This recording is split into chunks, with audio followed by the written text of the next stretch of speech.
titula Manejo del dolor en pediatría y esta conferencia es a cargo de la doctora María Adelaida Córdoba Núñez. Damos paso entonces a la doctora María Adelaida con su conferencia.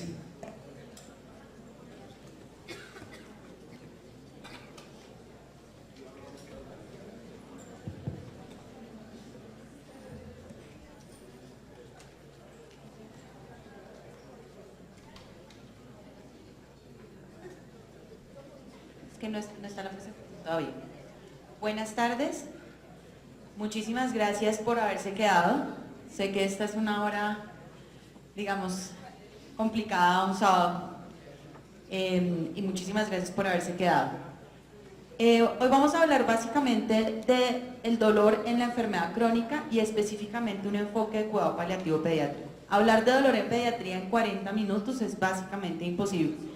Y digamos que el enfoque pues que yo tengo también por mi formación y el interés más grande que tengo con ustedes hoy es que aprendan a manejar un poco al paciente que tiene una enfermedad crónica, que tiene exacerbaciones de dolor o que va a tener un dolor crónico que avanza hacia el final de su vida.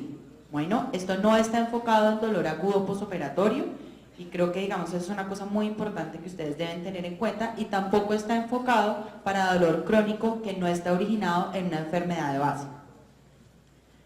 Los objetivos de esta charla son definir el dolor, clasificar y usar escalas de medición para el dolor en niños, definir los principios del manejo farmacológico, hablar un poquito de opioides, muy poquito de opioides, hablar un poco de la rotación de opioides y hacer un caso clínico. ¿Qué es el dolor? Lo primero que hay que entender es que el dolor es un síntoma, no un signo. Es una experiencia sensorial y emocional que es desagradable y que se relaciona con un daño tisular, que es real o que es potencial. Dado que es un síntoma, la incapacidad de comunicarse verbalmente no niega la posibilidad de que alguien esté sufriendo dolor y que necesite un tratamiento oportuno. Es decir, que un niño no diga me está doliendo o que no sepa dónde le duele, no quiere decir que no le duela.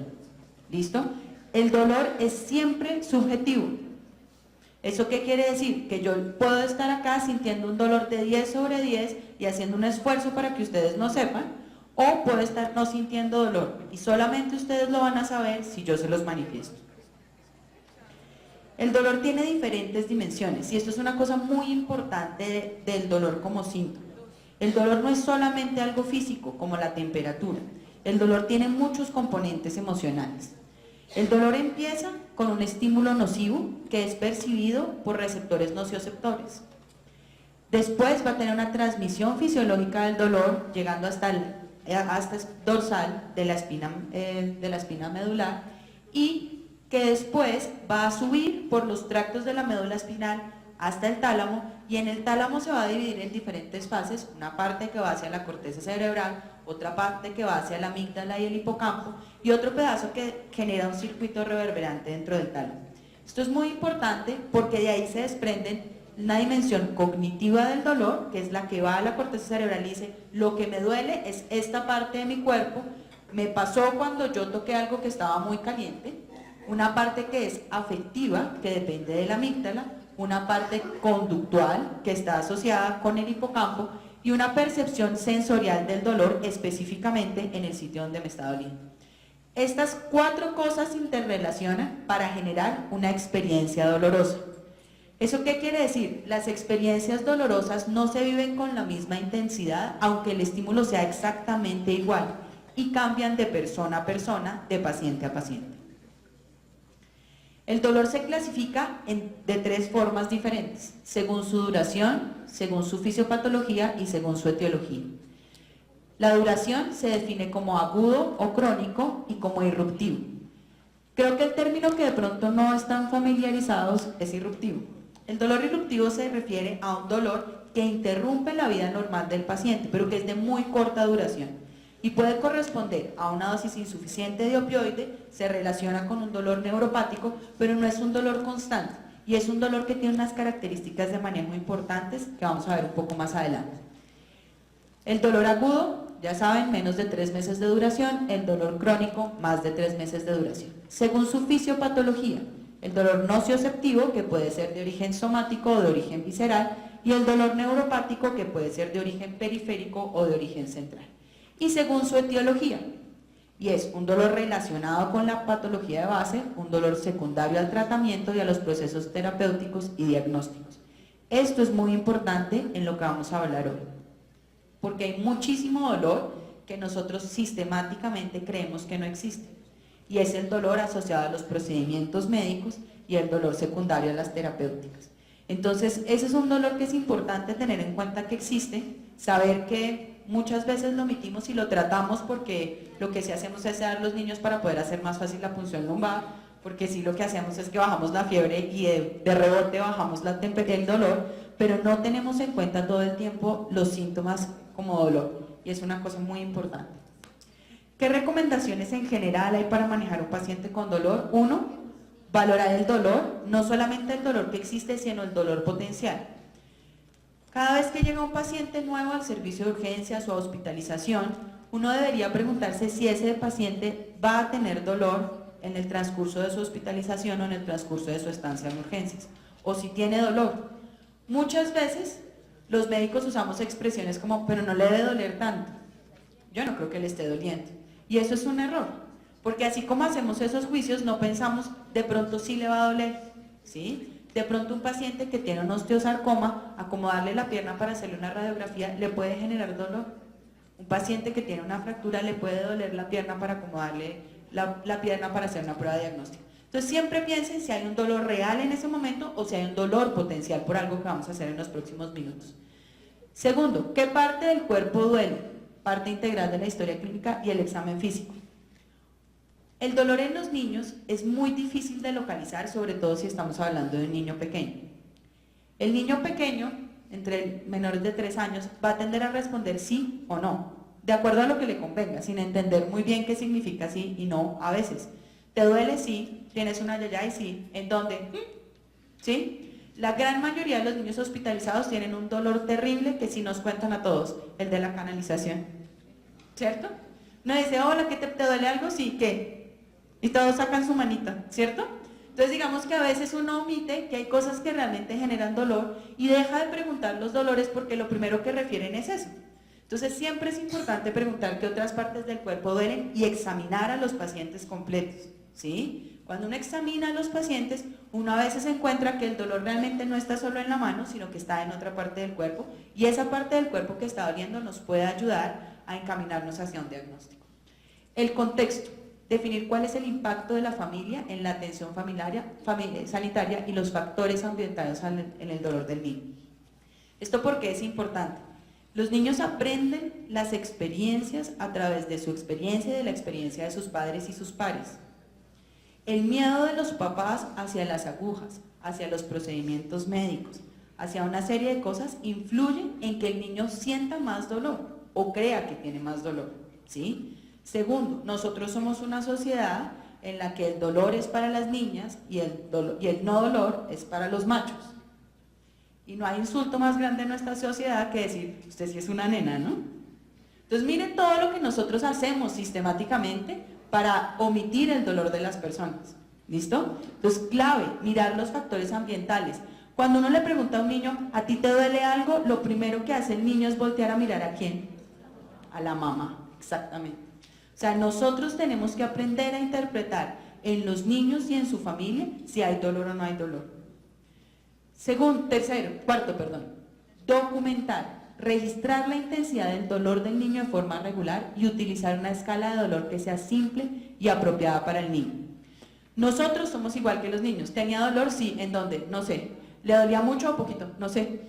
¿Sí? Entonces, es muy importante cuando ustedes van a usar medicamentos potentes para el dolor, saber qué tanto dolor había y qué tanto mejora el dolor con la intervención que vamos a usar. Y por último, evaluar constantemente la efectividad de las intervenciones para el dolor. Si quieres, por favor. Bien tapados. ¿Prohibidos los taparrabos? Si intentas meterte así, te haré bajar 4 pisos colgando de la goma. Ronald se va a enfadar. Tiene 6 años, ¿qué me va a hacer? ¿Pegarme? ¿Otra vez? Mira este hombre lleva con dolor 3 meses. Para los médicos el dolor es complicado. Cada paciente lo lleva de una forma, dependiendo de su raza. Si me duele el qué. Su género. Me he mordido el labio. O hasta de su vida sexual. Sí, me ha gustado. Y como no hay forma de medir el dolor, hay que recurrir a una escala arcaica. La de elegir la cara que más se asemeje. Señor Bill, está usted en el 7 de la escala.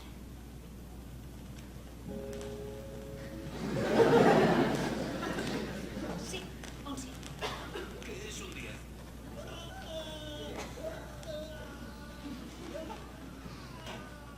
Eso es un 10.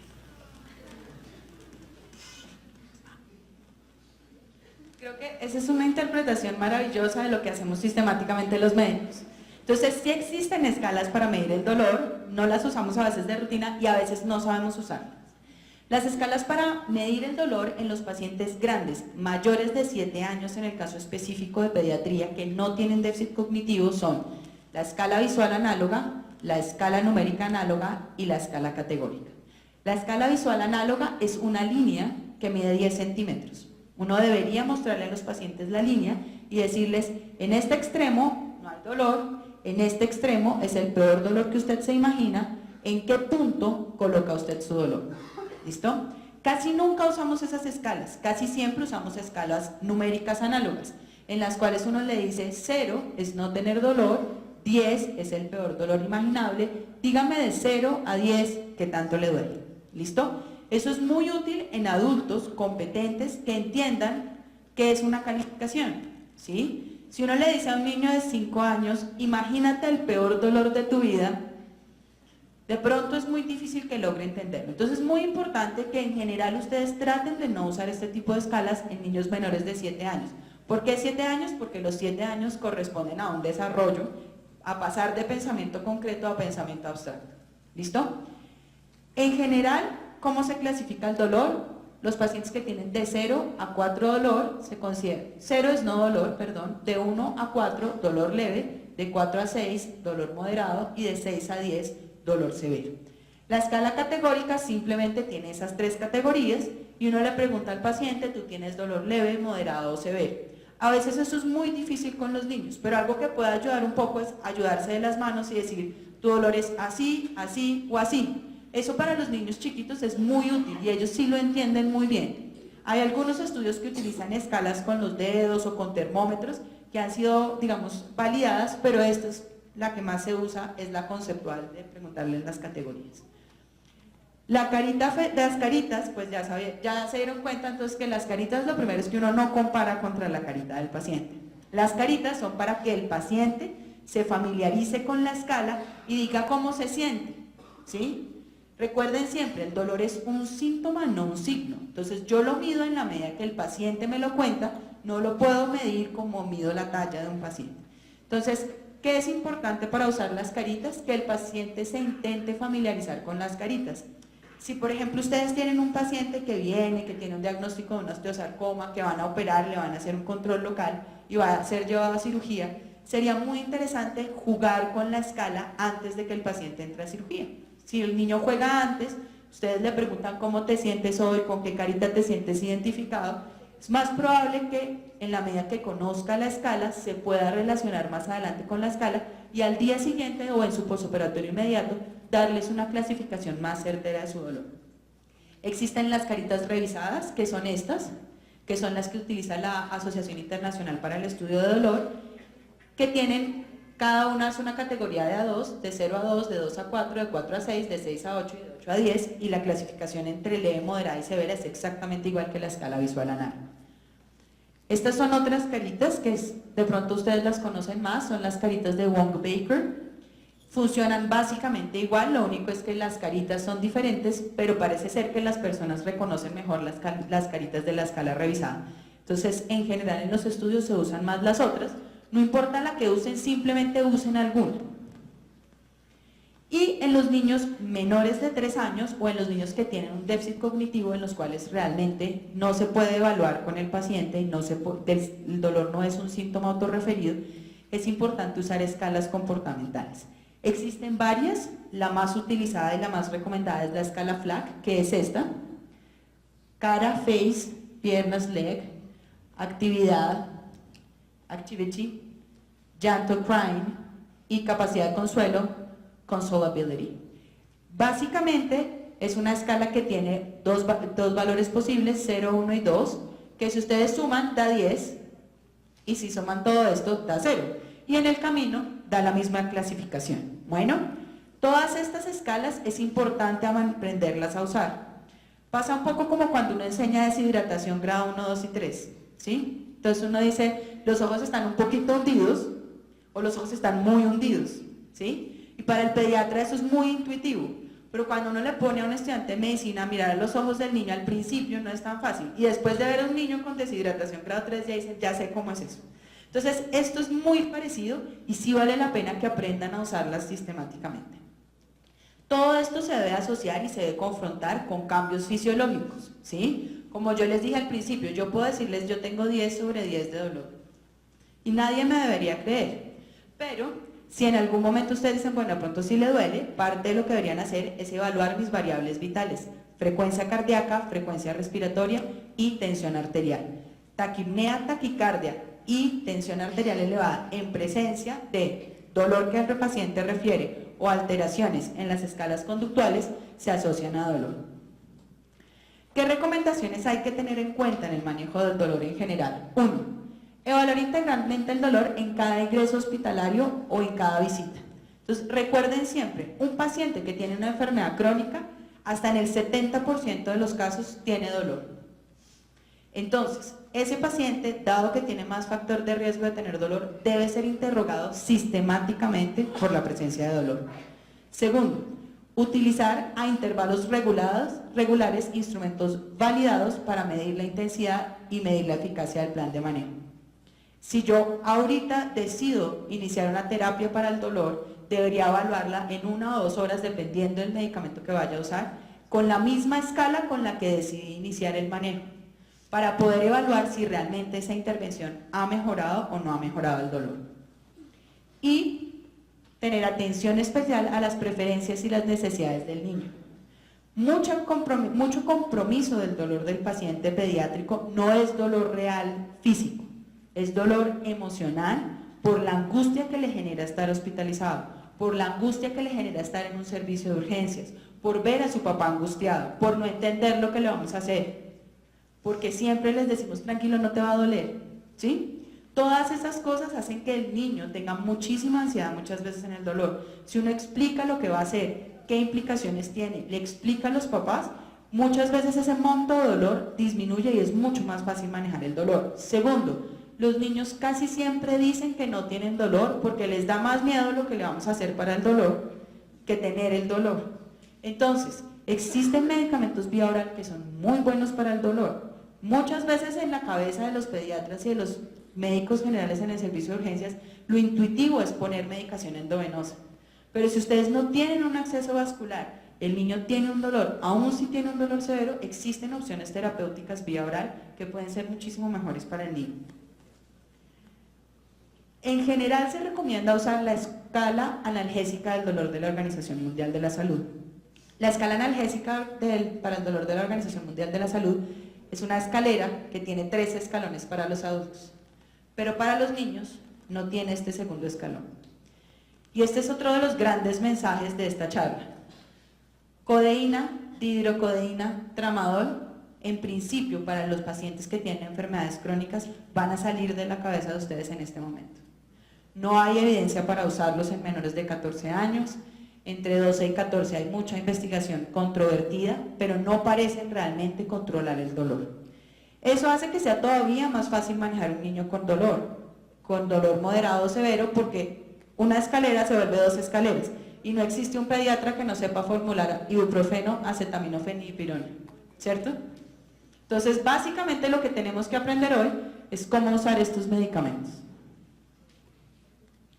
Principios sobre el tratamiento farmacológico, siempre en escalera, de acuerdo a la intensidad referida por el dolor, siempre de forma programada. La otra cosa que se van a sacar de su cabeza hoy es según dolor, ¿sí? En los niños eso no sirve porque ya dijimos que el niño, para poder decir que tiene dolor, la mamá tiene que aceptar que el niño tiene dolor y el papá tiene que aceptar que el niño tiene dolor. Entonces siempre en pediatría la analgesia se deja programada. ¿Listo? Se deben dejar dosis adicionales o dosis de rescates. ¿Qué pasa? Vamos a hablar básicamente de opioides a partir de este momento. Los opioides tienen unas propiedades que incluyen que no tienen un techo, es decir, uno puede aumentar y aumentar la dosis sin que genere finalización de ese efecto analgésico, como sí pasa con otros medicamentos. Pero muchas veces los intervalos que uno usa, que son los intervalos que están descritos en los vademecums y que usamos tradicionalmente, no son suficientes para calmar el dolor. Y existen dolores al final de la dosis del medicamento o existen dolores que interrumpen en la mitad del camino en el dolor. Para esos dolores debemos usar rescates de medicamentos. Esos rescates de medicamentos ya vamos a ver de cuánto porcentaje son. Tercero, vamos a usar la vía de administración más adecuada. Ya hablamos un poquito de eso. Vamos a definir cuáles son las características del niño y del dolor para, con base en eso, definir cuáles son los medicamentos que tiene. Con este principio, obtener la máxima analgesia con los mínimos efectos adversos. Los opioides entonces, los opioides fuertes, la morfina, la hidromorfona, la buprenorfina, la oxicodona, la metadona y el fentanil son recomendados para el manejo del dolor moderado y dolor severo en niños con enfermedades crónicas. Son los recomendados y se deben usar en el marco de una terapia multimodal, es decir, usualmente no son la única opción, se asocian a acetaminofén o a ibuprofeno y se pueden usar concomitantemente con otro tipo de medicamentos como la gabapentina o la mitriptilina, que son coadyuvantes para el manejo del dolor. ¿Listo? No vamos a hablar nada ni de acetaminofén ni ibuprofeno porque yo creo que eso es algo que ustedes saben hasta la saciedad. Los opioides entonces son unos medicamentos especiales que tienen acción sobre 3 receptores específicos, los receptores mu, los receptores kappa y los receptores delta. Para efectos analgésicos lo que más nos va a interesar es el receptor mu, que es el encargado de la analgesia, también de la depresión respiratoria, que es el miedo de muchísimos para usar los opioides, y entre otras cosas que hace es disminuir la motilidad intestinal. Kappa y delta tienen mucho que ver con otros síntomas, mareo, sequedad de boca, malestar general, alucinaciones, que pueden ser secundarios al uso de opioides. Aquí ven ustedes los receptores de los opioides que actúan ligados a una proteína G y que modifican la entrada de electrolitos a la célula, aumentan la salida de potasio, aumentan la entrada de calcio y a través de eso van a modificar a nivel del ADN la expresión de moléculas y eso va a cambiar, uno, el tránsito, va a disminuir la transmisión del dolor porque cambia la disponibilidad de los neuroreceptores, de los neurotransmisores, perdón, pero por otro lado va a hacer que en la medida en la que hayan más opioides va a aumentar la expresión de los receptores de opioides y eso tiene mucho que ver con el hecho de que uno pueda aumentar tranquilamente los opioides en algunos momentos y también en que uno no pueda quitar rápidamente los opioides porque si los quita muy rápido va a tener síndrome de abstinencia. El uso de opioides que tiene como cosas interesantes. Primero, no tiene una dosis tope, no tiene un límite superior. Eso no quiere decir que uno ponga las dosis más altas de entrada. Eso simplemente quiere decir que en la medida en la que el paciente necesite dosis más altas para controlar su dolor, sobre todo en la fase final, eso está permitido, es correcto y sobre todo que realmente nunca nos vamos a quedar sin opciones para controlar el dolor, que es lo más importante en estos momentos de la vida para el niño. 2. La dosis de medicamentos opioides que logran aliviar el dolor de forma adecuada es diferente de un niño a otro. Hay niños que requieren más opioide que otros. Y hay niños que con dosis muy bajitas de opioide logran controlar su dolor. Se debe formular dosis adicionales de los medicamentos, rescates para disminuir el dolor irruptivo y titular los requerimientos de opioide. En general, cuando uno arranca por primera vez a manejar un niño con opioides, uno va a poner las dosis más bajitas de opioide. Pero a medida que el niño vaya necesitando medicamento, uno debería subir esa dosis de opioides. La única forma de saber cómo subir esa dosis de opioide es usando los rescates que vayamos a tener programados. ¿Qué tanto más opioide adicional al que yo había dejado programado va a necesitar mi paciente? En general, esos rescates deben ser del 10% de toda la dosis que yo voy a poner en 24 horas. Y por último, el descenso de los opioides, si en algún momento hay necesidad de hacerlo, debe ser progresivo para evitar el síndrome de abstinencia. La morfina es el prototipo de opioide agonista mu. Es el medicamento estándar recomendado para el manejo de dolor moderado a severo en niños y es el estándar de manejo para adultos con dolor severo. La morfina se puede administrar por todas las dosis que usted, por todas las vías que usted quiera y necesite. Oral, endovenosa, intramuscular, subcutánea, PSAs, que son analgesia controlada por el paciente, e incluso rectal, que no se recomienda porque es supremamente invasiva, pero digamos que en últimas ustedes podrían usar esa alternativa para calmar un dolor. Esta es la estructura de la morfina. A esta tabla quiero que le tomen una foto. ¿Sí? ¿Por qué? La morfina es el único opioide en nuestro país que está disponible en todas partes, en todos los centros de salud, en todos los carros de paro. Por ley tiene que haber morfina. Entonces no hay excusa para no ponerle analgesia a un paciente. Ahí están las dosis, si las quieren dar vía oral, si las quieren dar subcutáneas, si las quieren dar en intervalos o en infusión continua, o si las quieren titular cada 5 minutos como hacen los anestesiólogos. Esa la guardan para la vida. La hidromorfona es el segundo opioide del que vamos a hablar. Es un opioide sintético derivado de la morfina, es un agonista puro, mu5, es 4 a 5 veces más potente que la morfina y es la segunda línea de manejo para dolor moderado y severo en el niño. La razón de ser la segunda línea de manejo y no la primera es que a veces las dosis es muy alta la dosis y no, las presentaciones que tenemos nosotros no son tan fáciles para manejar, sobre todo vía oral en los niños, pero sobre todo porque dado que es un opioide sintético, tiene una cosa maravillosa y es que no genera tantos efectos secundarios. No genera muchos efectos secundarios, pero libera dopamina cada vez que los pacientes se la toman o se la inyectan. Entonces, la hidromorfona con respecto a la morfina es muchísimo más adictiva, ¿sí? Entonces, en general, usen morfina. Si no hay morfina, usen hidromorfona. Si la morfina no es suficiente, usen hidromorfona, pero traten de que no sea su primera línea. Un niño que tiene un cáncer, que requirió opioides durante el tratamiento, que sobrevive al cáncer, tiene 60% de veces más riesgo de tener drogadicción y de usar de forma ilegal los opioides solo por el antecedente. Entonces, tengan mucha precaución con eso. El fentanilo, pues es un opioide sintético, es agonista puro del receptor mu, está indicado en el manejo analgésico de pacientes con dolor moderado y severo. La duración del efecto es muy corta, por lo que se recomienda su administración en infusión continua. Los intensivistas saben que pues genera unos síndromes de abstinencia fenomenales, es muy adictivo, pero es una muy buena alternativa para los pacientes con enfermedad crónica porque es muy potente, eso lo vamos a ver ahorita. Entonces, si un paciente necesita dosis muy altas de un opioide, rotarlo a fentanil puede ser una muy buena alternativa para el manejo ambulatorio. Ahora, ya dijimos que siempre vamos en principio a usar morfina, pero muchas veces la morfina no va a ser suficiente. Cuando eso pase, nosotros debemos considerar rotar los opioides. ¿Qué es rotar los opioides en términos analgésicos para un paliativista? Es definir si los medicamentos que yo estoy usando me dan una analgesia que no es suficiente, que tengo unos efectos adversos que son intolerables o que tengo toxicidad y que necesito dosis muy altas de opioide que son inmanejables en casa, y hacer un balance entre la analgesia y los efectos adversos. Siempre lo que queremos es esto, la mayor analgesia con los mayores efectos adversos, pero hay momentos en los que tenemos menos analgesia con menos efectos adversos. Me disculpan que quedó al revés la figurita. Entonces, mire, yo siempre digo, la morfina endovenosa es como el dólar. Todo, cuando uno va a rotar opioides, pasa por morfina. Así como el euro pasa a dólar para pasar a pesos, pasa todo por morfina.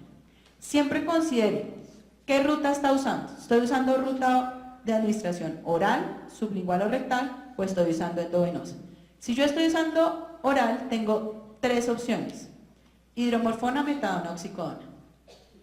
Metadona, no la usen excepto que sean expertos. La metadona tiene complicaciones hemodinámicas, tiene un comportamiento que es muy diferente a los otros opioides porque su concentración plasmática es distinta a su concentración en hígado, entonces se va acumulando, se va acumulando, se va acumulando, se va acumulando, y lo que uno al principio piensa que es una dosis muy bajita, posteriormente se comporta como una dosis muy alta. Entonces en general no la usen. Oxicodona sería una maravilla, pero nosotros solamente tenemos oxicodona de liberación prolongada en el país. Y la dosis que tenemos son 20 miligramos. Entonces normalmente eso puede ser una dosis muy alta para un niño, por eso no lo vamos a mencionar más. Y las rutas de administración endovenosa, pues si tenemos varias opciones, fentanilo, hidromorfona, metadona, nuevamente en principio pues no la usen, excepto que sean expertos en usarla. La rotación de opioides se debe hacer a dosis equianalgésicas. Entonces, ¿qué pasa? No es lo mismo 1 miligramo de morfina que 1 miligramo de hidromorfona.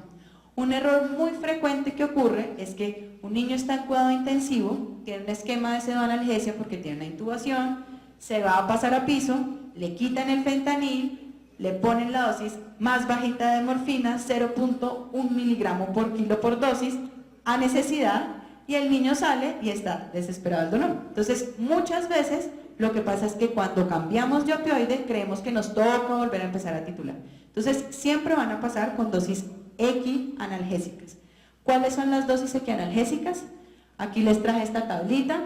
El plan era llevárselas a ustedes, pero dárselas impresas, pero fue un poco complicado la logística. También quiero que le tomen una foto y yo se las voy a hacer llegar a través de Jerónimo. ¿Listo? Básicamente, ustedes acá lo que van a tener es hidromorfona endovenosa en la mitad, que ya dijimos es nuestro dólar, oxicodona, morfina, hidromorfona, cómo rotar de hidromorfona vía oral a hidromorfona IV y fentanil IV, cómo rotar de morfina endovenosa a oxicodona, cómo rotar de morfina endovenosa a morfina vía oral y cómo rotar de morfina endovenosa a hidromorfona IV y a fentanil IV, porque cada una de las correspondencias son diferentes.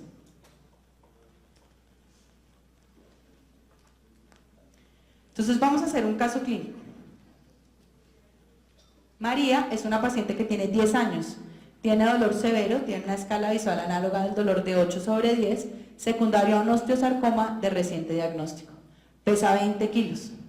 Usted decide A, iniciar manejo con acetaminofén y dipirona, B, iniciar manejo con acetaminofén y morfina, C, iniciar manejo con naproxeno y dipirona, o D, indicar risoterapia.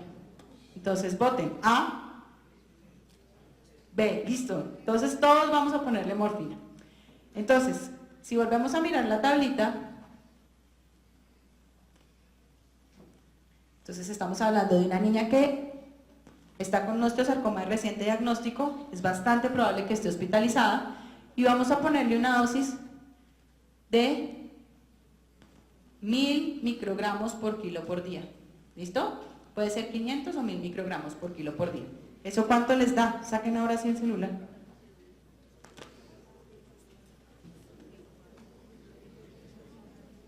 Entonces, 20 por 1 miligramo es igual a 20 miligramos. Muy bien. Listo. Entonces María está con una infusión de morfina endovenosa a 1 miligramo por kilo por día, que da 20 miligramos cada día, para una infusión de 0.83 miligramos por hora. ¿Sí? Ahora vamos a hacer un ejercicio. A María le van a dar salida porque ya le hicieron sus estudios de estadificación y se va a ir para la casa. Entonces, la morfina endovenosa con respecto a la morfina vía oral tiene una relación 1:3. 1 miligramo de morfina IV es igual a 3 miligramos de morfina oral. 20 miligramos día por 3 es igual a 60 miligramos día. Y acá tenemos dos opciones. Vamos a asumir dos escenarios diferentes. Un escenario en el que yo tengo que formular esta morfina. Entonces, miren, en Colombia las gotas de la morfina oral solamente vienen en una presentación. Clorhidrato de morfina 3% en gotas. Eso quiere decir que una gota de morfina equivale a 1.25 miligramos. Luego, si yo le quiero dar 60 miligramos de morfina al día a mi paciente, yo le tengo que dar 48 gotas cada día. ¿Alguien ha probado la morfina? ¿Alguna vez en su vida ha necesitado morfina? ¿No? Bueno, sabe mejor el tramador. ¿Sí? O sea, es muy feo. Pero lo otro es que no tiene mucho sentido darle a alguien 48 gotas en un día cuando podamos usar otras alternativas. Existe otra posibilidad y es que nuestra paciente se siente mejor. Bueno, podríamos haberle bajado la dosis. Ahora, dado que dijimos, mire, yo tengo que ponerle morfina oral y la dosis basal son 48 gotas al día y mi paciente no se va a tomar 48 gotas al día, yo puedo rotar a hidromorfona oral. Entonces, la hidromorfona oral tiene una equivalencia 5:1 con la morfina. Me quedo acá al revés. Quiere decir que 1 miligramo de hidromorfona es igual a 5 miligramos de morfina. O sea, 1 miligramo de morfina es 1/5 de miligramo de hidromorfona. Luego, si yo tengo morfina oral, 60 miligramos, y la divido por 5, eso me da 12 miligramos de hidromorfona.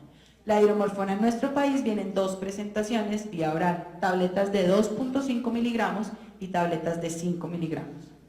Eso quiere decir que yo podría, en un escenario, hacer una reducción del 25% y dejar 2.5 miligramos cada 6 horas, que es una cosa razonable si mi paciente tiene un adecuado control del dolor, o si yo quiero ser más purista que el Papa, le digo tómese 2.5 miligramos de hidromorfona 5 veces al día. ¿Listo? Entonces María se fue para la casa, pero va mal, tiene una evolución lenta hacia el deterioro, progresa a fase no curativa y está hospitalizada y tiene un manejo de infusión con una morfina a 1.5 miligramos hora, que equivale a 31.2 miligramos en 24 horas, y aún con eso no logramos control del dolor. En ese escenario decidimos que vamos a rotarla de opioides para lograr un adecuado control del dolor. ¿Qué pasa? No necesariamente al rotar un opioide es necesario aumentar la dosis equianalgésica del opioide. A veces solo cambiar el opioide por las propiedades del opioide y sus efectos sobre cada uno de los receptores puedo tener mejor control del dolor. Entonces, si yo tengo una infusión continua de morfina de 1.3 miligramos hora, que equivale a 1300 microgramos hora, yo puedo pasar a mi paciente a fentanil endovenoso. El fentanil con respecto a la hidromorfona, y esto es una cosa que ustedes van a encontrar miles de referencias diferentes. En general, para analgesia en pediatría se ha decidido usar 40, pero hay estudios que dicen son 70 y en los adultos dicen son 100, ¿sí? Yo les estoy contando un poquito de mi experiencia y de la experiencia que tienen los algólogos pediatras en usar el fentanil, pero ustedes podrían eventualmente usar otro porcentaje de conversión. ¿Esto qué significa? Que mi paciente recibe 1300 microgramos de morfina, que equivaldrían a 65 microgramos kilo hora de morfina, y yo decido que los voy a dividir por 40 para rotarlos a fentanil. ¿Listo? Eso quiere decir que yo me voy a quedar con 32 microgramos de hora de fentanilo, que equivale a 1.6 microgramos kilo hora de fentanilo. ¿Listo? Y podría considerar utilizar un parche transdérmico de fentanil, que podría usar un parche de fentanilo de 25 microgramos. ¿Qué parches tenemos nosotros? Tenemos 12.5, 25, 50, 75 y 100 microgramos hora. Estos parches no se pueden partir, ni se pueden, dividir la dosis. Entonces es una cosa muy importante que esa dosis es estática y que en general no la debería usar, excepto que ya tenga el dolor controlado y sepa como para dónde va realmente con la dosis que necesita el paciente. La otra opción sería que mi paciente, yo decida pasarle a fentanilo, pero que le quiera reducir la dosis porque me da miedo, porque es fentanil, ¿sí? Manejar fentanil en el piso, de pronto no me siento tan tranquila, digo voy a bajar la dosis y espero un ratico, a ver cómo me va, y lo que haría es que convierto a fentanil y al fentanil le hago la reducción que yo considere pertinente. Y en ese caso, si usáramos un parche transdérmico, estaríamos hablando de un parche de 12.5 microgramos hora. Pero resulta que prefiero no usar fentanil. He decidido para efectos de este ejercicio que vamos a usar hidromorfona. ¿Listo? Entonces, la hidromorfona tiene un factor de conversión de 7:1 con respecto a la morfina endovenosa. Si yo tengo 1.3 miligramos hora de morfina y los divido por 7, me queda una infusión de 0.1 miligramos hora de hidromorfona, que yo puedo convertir en 4.6 miligramos de hidromorfona endovenosa cada día, que me correspondería, esto no es 4, esto es 1, a 1.15 miligramos cada 6 horas. ¿Listo? En general uno no usa infusiones de hidromorfona, uno podría usarlas, pero la hidromorfona tiene un tiempo de acción entre 6 y 8 horas, entonces realmente usarla fraccionada debe tener un adecuado control del dolor. Y miren cómo todo esto se va disminuyendo a medida que uno va pasando de 32 miligramos de morfina que teníamos calculados al principio a 5 miligramos de hidromorfona. La otra opción es que yo quiera hacer una reducción y en ese escenario entonces tendría una hidromorfona 2.4 miligramos IV en 24 horas, o sea 0.6 miligramos cada 6 horas. ¿Listo? María evoluciona de forma satisfactoria del dolor, tiene mejor control del dolor y actualmente tiene EVA de 1. Y dice, ¿sabe una cosa? Yo me quiero ir para mi casa. Entonces, actualmente está recibiendo una hidromorfona endovenosa en infusión continua para una dosis basal de 0.4 miligramos hora, o sea 22 microgramos kilo hora, y rescates de 0.45 miligramos, y en las últimas 24 horas ha recibido, creo que son 8 rescates, perdóname que se me fue un número. Eso quiere decir que su uso total de opioides sería equivalente a lo que está recibiendo basal más lo que recibe en rescates. Perdónenme, si alguien me puede hacer el favor de hacerme esto, yo creo que quedó mal, eso no son 18 rescates, pero son 8 rescates, perdónenme. Bueno, y lo que es importante acá para efectos del ejercicio es que tenemos una dosis total de hidromorfona de 18.9 miligramos al día, o sea, 19. Entonces nos enfrentamos al ejercicio de tener que cambiar 19 miligramos de hidromorfona endovenosa a una vía oral o a una vía transdérmica para poderle dar salida a nuestro paciente. Ahora vamos a intentar pasarla a vía oral en el mismo medicamento, hidromorfona. 19 miligramos de hidromorfona endovenosa, el factor de conversión va a ser 3.5. Por 3.5 va a ser igual a 66.1 miligramos vía oral de hidromorfona. Eso equivaldría a 10 miligramos cada 4 horas, que me daría un total de 60 miligramos de hidromorfona, con unos rescates para la casa del 10%, que serían 6.6 miligramos o 6 miligramos en este caso, cada 2 a 4 horas, ahora sí hay necesidad para controlar el dolor. Y esa sería una opción de manejo. Tendría que tomarse 2 tabletas de 5 miligramos o 4 tabletas de 2.5 miligramos. No es una cosa tan loca. ¿Listo? La otra opción es decir, vamos a rotarla a un parche de fentanil. El factor de conversión es 5. ¿Por qué? Porque tenemos que pasar morfina.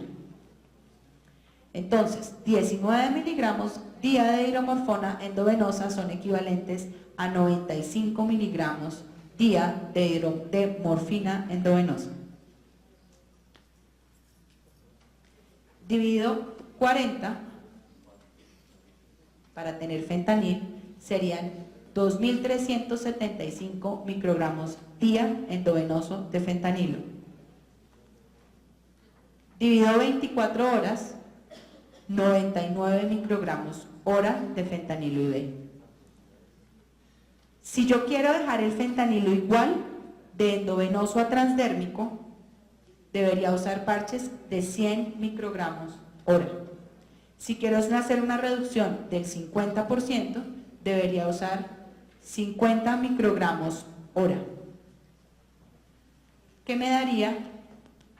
Un parche de fentanil de 50 microgramos hora cada 72 horas, porque eso es lo que dura el parche, con rescates de hidromorfona. ¿Por qué de hidromorfona? Porque nosotros no tenemos fentanil para la casa, no existe, en el país no existe sino fentanil en parches transdérmicos y endovenoso, no tenemos alternativas orales de liberación inmediata y se debe usar otro tipo de medicamentos. Los recomendados son hidromorfona o morfina, pero usar los rescates en morfina va a generar el mismo problema que al principio, y es que van a ser muchas gotas.